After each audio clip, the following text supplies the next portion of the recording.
I'm so thrilled for all of the 10, 11, 12, 13-year-olds out there who got what I got when I was 10, 11, 12 from this Tony Awards. Yeah. I can literally look at them and say, that's inspiring. I'm thrilled for them that that's been their experience.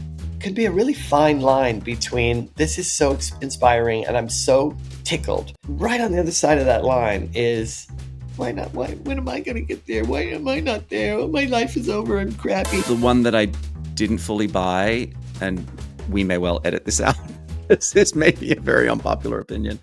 The one that I didn't buy was The Working Actor NYC. That's Patrick Richwood. Benjamin Howes right over there. This episode of The Working Actor NYC may contain profanity and some adult concepts, so please use your discretion. Today, Patrick Richwood, now that you put your lipstick on, we're going to talk about the Tony Awards. They were inspiring to you? Were they mediocre? Did you get hot Tony pants? Awards live on in my mind, live forever. Always. Me in my heart. I don't know if I ever told you this, but for me, the Tony Awards were like, that was the proof. There's a whole tribe out there in the outside world. This kid in Burbank, right? That was like, I was the misfit toy that never made it to the island of misfit toys. I missed the boat. Oh, I'm stuck in Burbank. So at 12, I'm like, the Tony Awards were a big deal. There's a theater, there's a room full of people all dressed up, and they're all theater people, and they're all New Yorkers, and it's all exciting, and it casts a spell on me every time. Now, I find that fascinating because did you necessarily know who these people were that you were looking at, or you just knew that they were theater people, and that was enough to blow your dress up? Both, because I came from a show business family and we had a lot of theater folk in it. My cousin was Bert Convey, who a lot of people know from game shows, but was, a big deal. He was a Broadway up-and-comer, and he was the original Cliff in Cabaret on Broadway. Oh, wow. And also the original Perchik in Fiddler on the Roof on Broadway. Wow. 2 Hal Prince shows. And he was really a big deal. And so we were always introduced to theater people at his house. So there were always theater people playing piano and telling jokes and trying to top each other and stuff like that. So as little trying kids, to top each other? Wait, I've been to that party. God, there's 4, 5, 17, 18, 19 comebacks, 20 comebacks, 21 comebacks. I'm just going to let them all tally and pick the top 5. So I knew theater people. My parents got all the albums. As soon as they were available, they got the Broadway albums. So I already had a sense of it. I thought, wow, to me, it was an elite crowd, an elite group. But most of all, what it was they'd get up there, people would get up there on the stage. And so automatically, when you see someone on the stage talking, you're present to this kind of confidence that you don't see, this kind of something that you don't see anywhere else. They have taken over the room for the moment. And they would make a joke in their speech or something, and the whole audience would laugh. Or they would win, and the whole audience would stand up. And I thought, they all know that. They know that. Oh, they all get it. Oh, they all got the joke. It's a club. It was such a enticing, dazzling thing. It's so interesting because sort of from my perspective, because you grow up in a family that was working in film and television, it's sort of like that was sort of that film and television world is sort of the status quo. And so you see the theater crowd and your brain goes, oh, I want into that club because it's not, do you know what I mean? That's not the familiar. That's the exotic, the interesting, the different. I don't think I did separate them. I mean, that's so funny that's interesting. I never thought of that, but I guess that's my perspective that I separate theater from TV and film. Because youth would think that would be glamorous to me. But if I grew up with it. So I didn't really have it that it was glamorous or whatever. Later I figured out, this is a specialized world. I don't think I ever differentiated. I just saw Tribe. I always saw, wow, there's a whole room of people. They all get each other. And what they do is magical and spectacular and takes courage. And then they'd show the numbers and I mean, the theatricality of it and like the art form just dazzled me. Yeah. I think for me, it was a very different experience because it was so foreign. And way over there. Literally foreign. Continent away. And musical theater in Sydney, Australia was certainly there. but it was not a huge part of my upbringing. Until I became a teenager, and then I clocked into it in a way. It wasn't like my family sat around and watched the Tony Awards together or anything. It just wasn't part of Right. our experience as a family, I guess, is what it came down to. And so I had to go seek that stuff out. So how did this year's Tony Award ceremony strike you? I thought it was they really did a great job this year. It was Cynthia Erivo, and I thought she nailed it. She sent one ball out of the park after another, in my opinion. She grew the opening number. She didn't come out and go bam. She grew it, and it grew and grew and grew, and it never stopped topping itself. Every second it was getting better and better and better and better, until she had that audience on their fucking feet at the end. And the same thing at the end. I dare say Oh, right. And I'm telling you, I'm not going. But with all the lyrics changed. I don't think I recall a Tony Awards where they didn't just come out and say, "That's it. Good night, everybody. It's great to see you." You know, right. Actually had a closing number. She actually had a closing number that she dared to do. Right. Everything had peaked, and then she took it up a notch. And the almost closing shot of the Tonys last night was a wide shot with the audience standing up for her around her, because she was on a platform. She was out in the audience, wasn't she? In that little satellite. I mean, it was like, I'm like, that's what I'm talking about, right? That would have taken 12-year-old me straight to New York. It was every bit as good. It was every bit as solid. Each thing was exciting. The speeches were great. Who was your favorite speech? Darren Criss made a great speech. I knew he memorized it. I'm proud of him for memorizing it. I don't even know the guy, but I'm like, good for you. You fucking know what you're going to say and say it. And he said it with such grace and confidence. I can't remember what he said. What did he talk about? Thanked his wife, particularly. His wife, because she held down the fort they've clearly got young children while he went and did this thing. Yeah, I remember saying, you're the pedestal on the yes. Oh, that was cute. Of our love spins. I'm the shiny spinning thing at the top, and you're the pedestal. Yeah, and I can't remember who said it. I'm surprised it came so late in the evening. It might have been Michael Arden. He said, "Oh, and if there are any gay people watching in the audience," and then that got a rolling laugh. Yeah.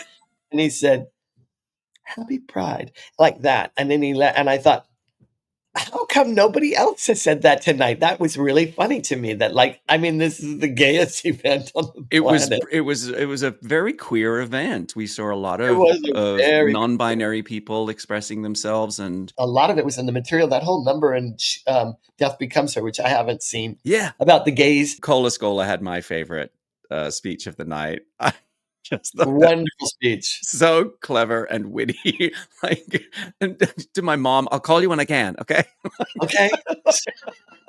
That really made me laugh. And that is so Amy Sedaris, who likes to remind me how important she is to me. I thought that was a great line.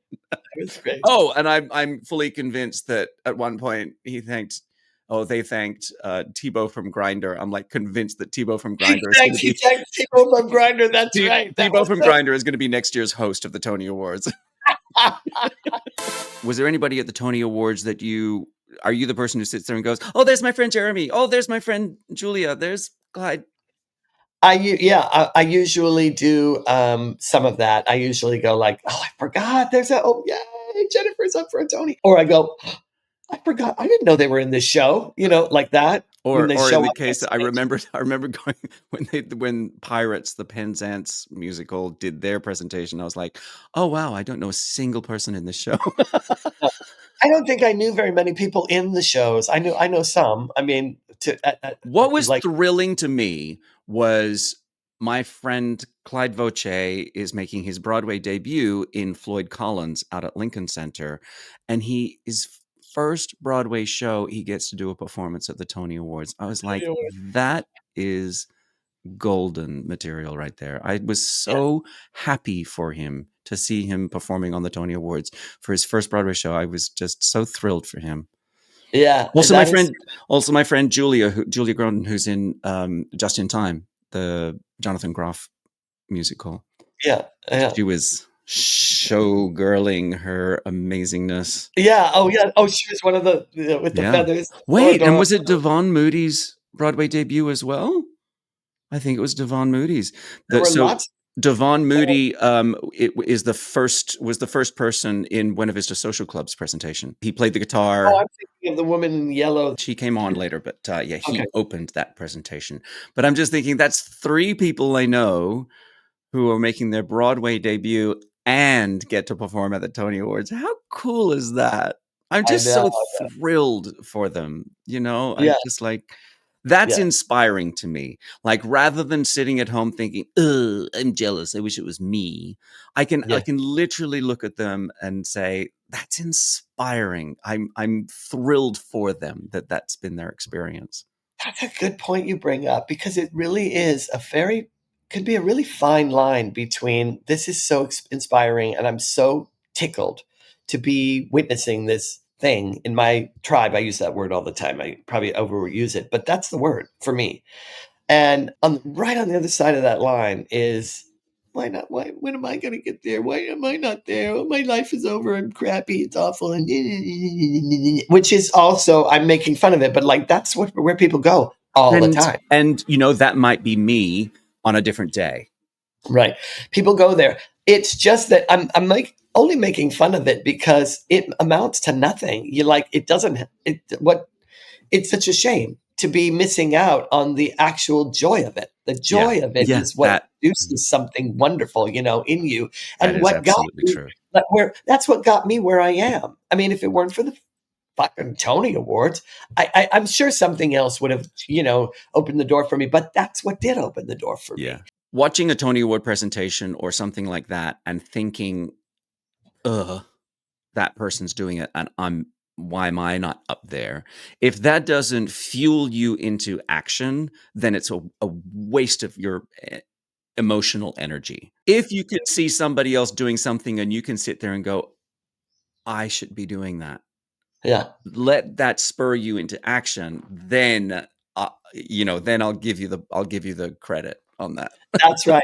That's another thing because it's not like it doesn't happen. I just this year could have gone to it's depressing because I'm not gonna be, Woe is me. I'm not in any shows or anything like that. I think part of it is recognizing that that's possible, recognizing that that could happen and kind of nipping it in the bud. I do remember watching a Tony Award presentation one year and thinking, "Oh, there's a reason I'm not in any of these shows is because my contribution isn't relevant at the moment." And When was this? it was a few years ago. I just remember watching shows and thinking, "Oh no, the focus is not on middle-aged white people right now. Great, terrific, no problem." Oh, I see what you mean. Yeah. You know Well, what I that's mean? definitely true. There has been and there will continue to be trends in all different directions. And that's true in the theater for 2000 years. It trends in different directions as it should. It's a reflection of the world. If this isn't changing according to what's important and not important and what's coming to the surface and what's getting buried, then we're doing it wrong. You Yeah, know what I mean? yeah, So and it's why I got such joy out of seeing Real Women Have Curves do their presentation.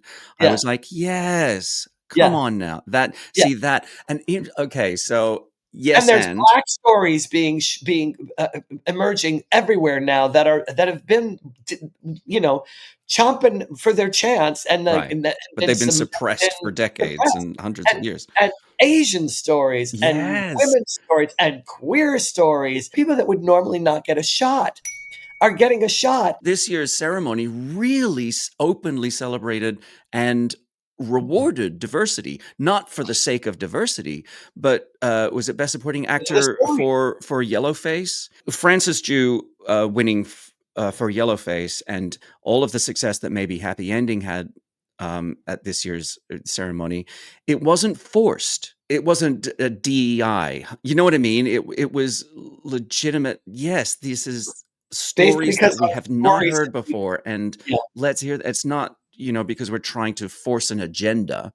yeah. And all of the queer people that were celebrated and honored, it was so remarkable to me. I don't know about you, but I couldn't help but think people all over the place who are not interested in understanding that there are people out here that are different than them. I always think to myself, man, this is riling up a lot of Americans. However, it's also empowering a lot of people who had no other lifeline, young and old.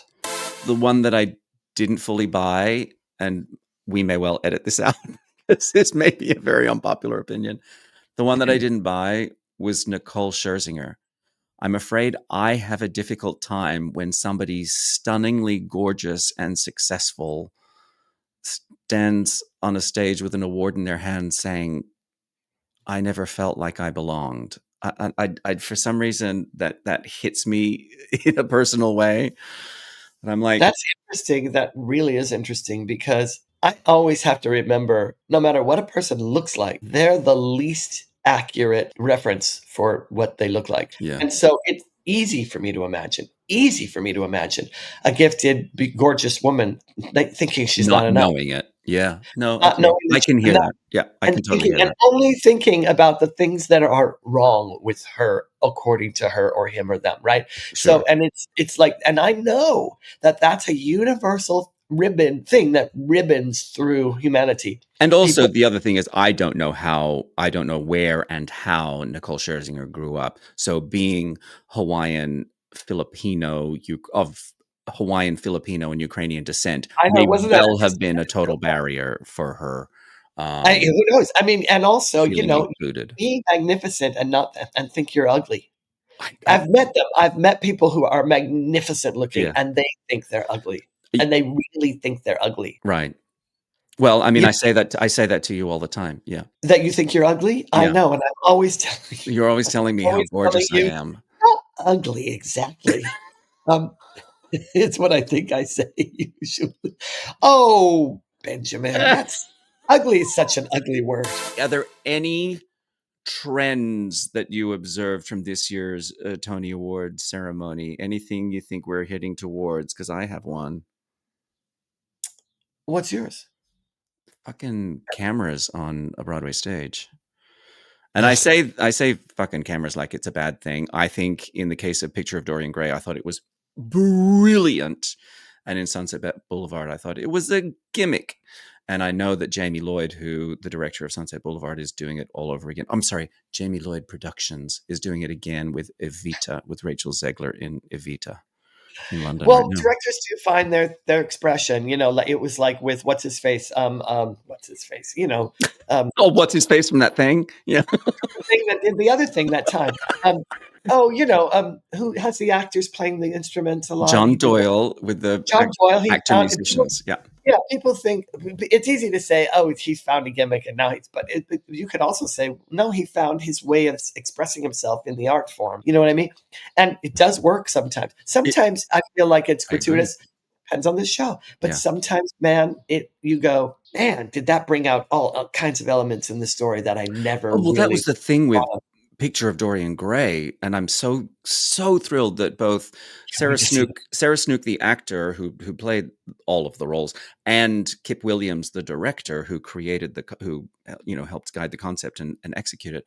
But it revealed so much about the story, about the ability of one actor to play all of these different characters by turning to one camera as one actor and as one character, and then turning to a different camera as a different character. It was so Oh, fascinating. interesting. The agility that she was able to demonstrate was incredible. It was so inspiring.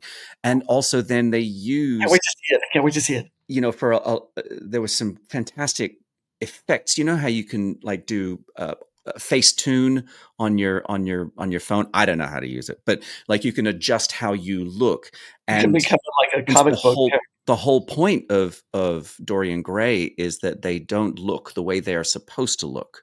And so Right. they totally used that in such an ingenious, fantastic way. I loved it. I was a huge fan of that production and that Everybody's going incredible on and on. performance. I can't wait to see it. I Yeah. really can't wait to see it, and I want to see. I very much want to see Operation Mincemeat. Very much. I Oh, really am dude, looking I had a forward to it hard time with that presentation. I could not understand what they were saying.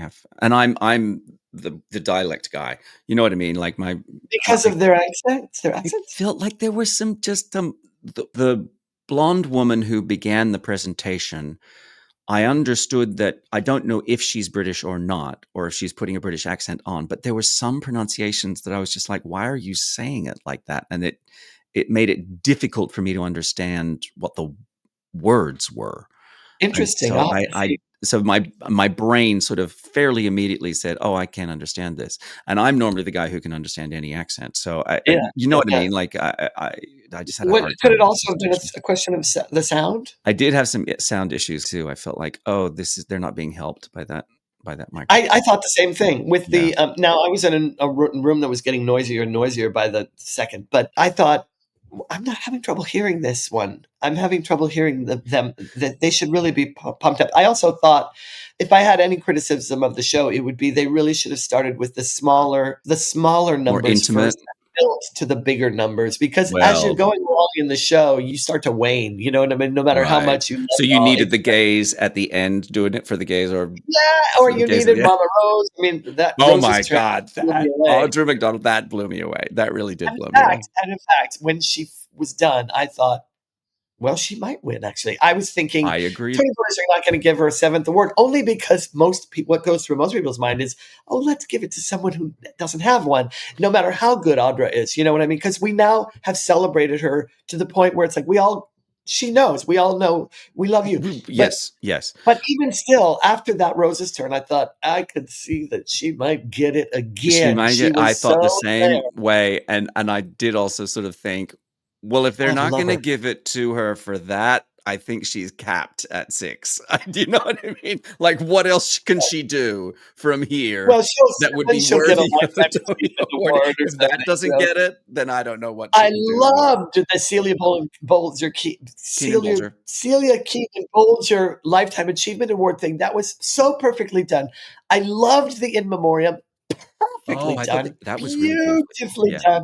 I agree. Beautifully, beautifully, beautifully, beautifully done. In the darkest of times in my career, or in my life, in my career, I used to think I'm going to get up there on that stage someday if they give me a Tony, and I'm going to say thank you so much. It wasn't worth it.